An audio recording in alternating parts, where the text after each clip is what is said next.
Vibe TV.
Hai, saya sekarang bersama dengan Ernie Zakri.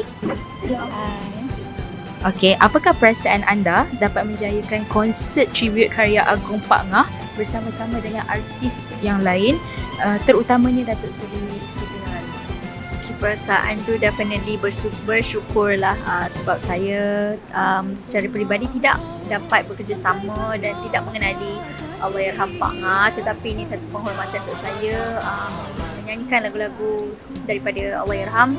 Dan bila dapat tahu bekerjasama dengan Tok T dan juga rakan-rakan yang lain yang kita tahu semuanya pejuang-pejuang irama seni tradisional, saya berasa sangat happy, bersyukur, dan sebenarnya saya ni lebih kepada perasaan tak sabar untuk mengetahui macam mana persembahan saya tu akan digarap di pentas panggung Sari Istana Budaya.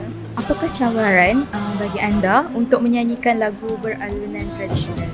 Saya membesar dengan lagu-lagu tradisional dan sering menyanyikan, senang cerita daripada kecil sering menyanyikan lagu-lagu tradisional. Jadi insyaAllah kalau apa-apa lagu tradisional yang diberikan, mungkin saya boleh, benda ni adalah satu peluang untuk saya pelajari lebih banyak lagi teknik ataupun cara nyanyian tradisional. So that's why saya memilih untuk berada bersama-sama dengan rakan artis yang lain secara tak langsung untuk ilmu daripada diorang, sebab mereka ni sangat tidak lokek berkongsi ilmu. So tidak adalah cabaran yang terlampau stressful, but saya lebih menganggap ini adalah satu benda yang fun, benda yang seronok dibuat dan pengalaman yang best. Kepada anda semua, jangan lupa bersama dengan saya dan juga rakan-rakan artis yang lain, juga bersama dengan Tok T dalam konsert karya Agong Pak Ngah bersama Orkestra Tradisional Malaysia di Istana Budaya pada 15 dan 16 November 2019. Boleh beli tiket anda sekarang. So see you guys there.